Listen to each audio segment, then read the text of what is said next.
Panini have made a big addition to their release roster.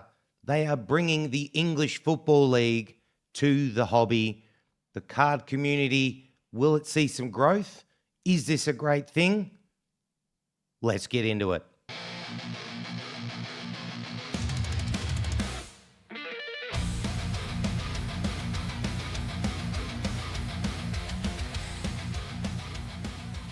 Panini just recently announced that they have gained the licensing for the EFL, otherwise known as the English Football League. This can have big positive effects on this community, on this hobby as a whole. One of the things you often see and hear about this hobby is that it is very niche. It is very low key, and we are a very specific sector of the world.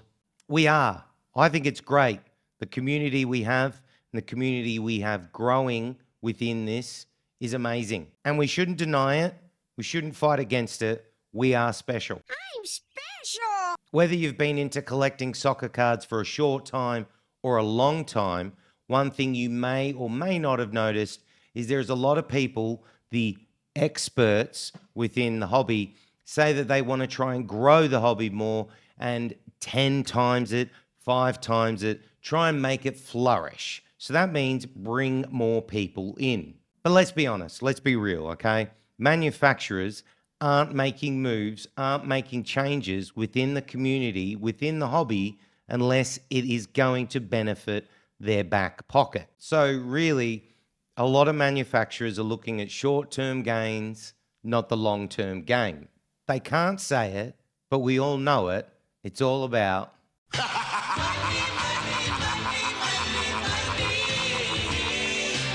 what Panini have done here by lining up with the EFL is ultimately about making money, but it also is definitely a very smart move.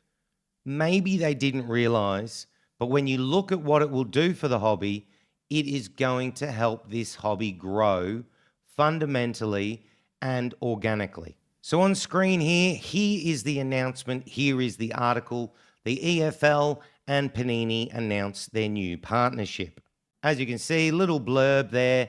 Global leader in the collectibles industry, known for iconic stickers and trading cards. From the 25-26 season, so from this year, for the first time in almost 20 years, this will happen for 72 clubs outside of the top tier Premier League. So that in itself is fucking huge. That's 72 clubs that have never had stickers, they've never had cards. Some may have, like they might have come up to the Premiership and then gone back down. So Luton, Norwich, these kind of clubs. But this means every club will get their own sticker and card so people can start collecting their favourite players and clubs throughout all of the UK. As you can see on screen there, that is what the pyramid system looks like. So from this year, from this season, Championship, League One and League Two will all be represented by cards and stickers. So this is great news. You got 24 teams in each of those leagues. Fans of those clubs should be and will be ecstatic.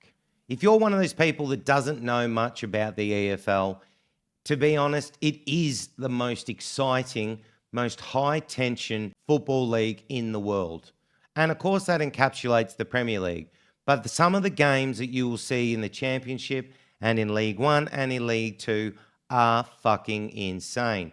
High scoring, high drama. It is some of the best football you'll see around the world. A thing that sometimes some fans outside of the UK don't realise, some of the biggest clubs in the world are supported by League One and League Two sides. For the season we just had, as an example, in the Championship, Derby had an average home attendance of around 29,000. West Bromwich Albion had an average home attendance of 27,000. And Norwich had an average attendance of 26,000. That is fucking insane. You will find clubs throughout Europe that struggle to get that kind of average home attendance throughout a year. But it doesn't stop there. To give you a further example, the division below that, in League One, Bolton were getting an average attendance of 21,000. So Bolton are on the third tier, and they are bringing in every week around 21,000 people to watch their games. That is a big amount of people. That is a die-hard, passionate fan base. So to bring that into the card community, bring that into the hobby, is a very fucking smart move by Panini, and one that is very much needed to help soccer cards grow.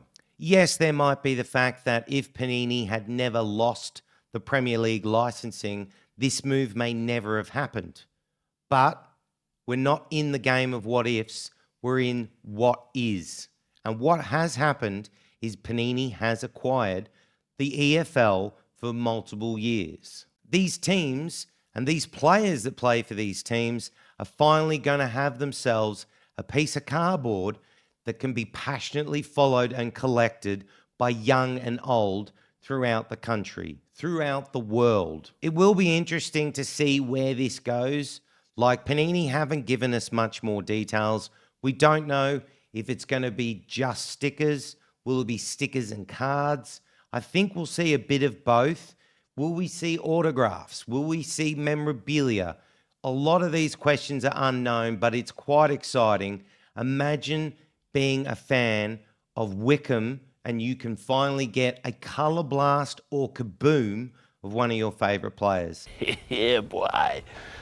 This is a fucking great move.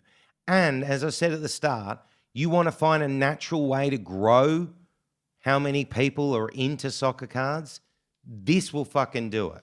What do you think? Do you think this is a great move by Panini bringing in the EFL? Do you think this is just a money grab and they don't really care? Sound off down below. Love to hear from you guys as always. This has been Totally Football Cards. My name's Jeremy. Yeah, buddy. Let's get it.